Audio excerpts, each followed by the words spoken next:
mabadiliko ya kutomwanzisha Ateba kwa mechi ya jana. Wewe ulidhanije kabla ya goli lile ambalo kabla ya magoli ya Simba kuwepo, ukilinganisha na mchezo wa kwanza uliochezwa kule Suez, Misri?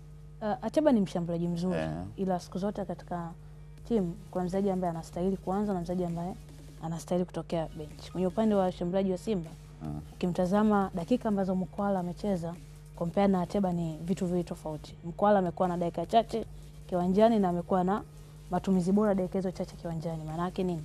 Amefunga idadi ya magoli mengi compare na dakika ambazo amecheza. Kwa hiyo kwangu, kwa performance ambayo ilionekana Al-Masry na kwa aina ya walinzi wa Al-Masry, ulitaji mshambuliaji ambaye cha kwanza anaweza akapambana nao kwenye swala la height. Na hicho ni kitu ambacho aliweza kukifanya kwa uwezo mkubwa sana Mkwala. Tazama aina ya goli ambalo amefunga. Watu wengi wakasema ni goli rahisi, ila ni goli gumu sana. Kwa sababu gani?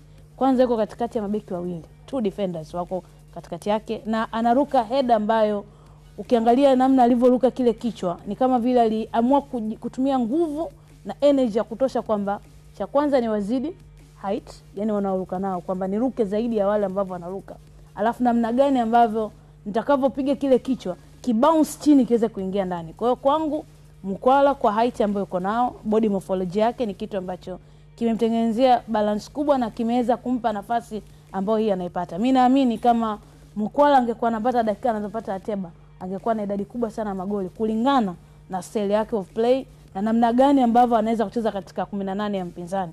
Unajua siku zote wanasema mshambuliaji bora ni mtu ambaye anajua na matumizi bora ya 18 yard. Na hicho ni kitu ambacho Mkwala yuko nacho kwa 100%, kwamba nikiwa kwenye eneo la 18 namna gani ambavyo naweza nikawapa wakati mgumu sana mabeki wakati. Kwa mfano, baada ya Simba kupata magoli mawili, ukitazama ile defense yao ya kati ilikuwa haivuki mstari wa katikati. Kwa nini? Wanafahamu ubora wa mtu kama Mkwala. Pace aliyokuwa nayo, ukimwacha ana uwezo wa kukimbia.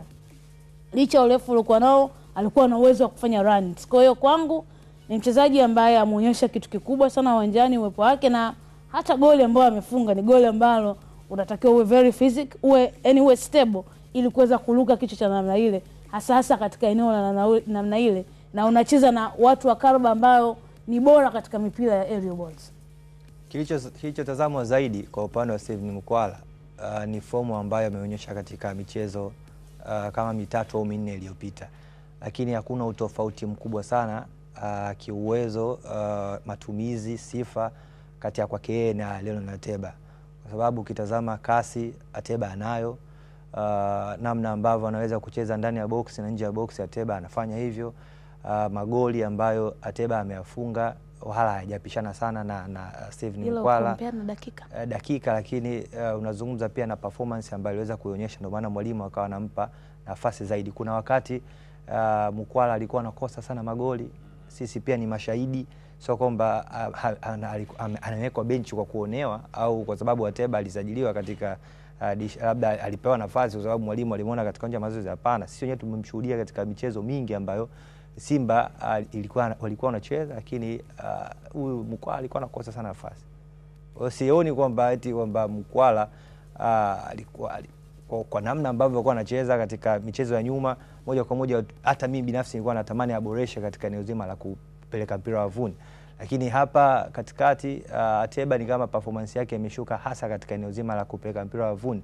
Anatumia nguvu kubwa sana nje ya boxi, anatumia nguvu kubwa sana ndani ya boxi, lakini ile clinical finisher kwa upande wake ilikuwa inaonekana changamoto. Lakini unamzungumza Mkwala ambaye katika michezo 3 iliyopita kafunga hat-trick, kaonyesha kwamba ni mchezaji ambaye anaweza kucheza ndani ya boxi na nje ya boxi, ana kasi, ana unyambulifu, mchezaji ambaye licha kimo chake sio kirefu sana, lakini anaweza kuruka na kupeleka mpira wavuni. Mkwala na 6 feet. Na unasema 6 feet 6 feet.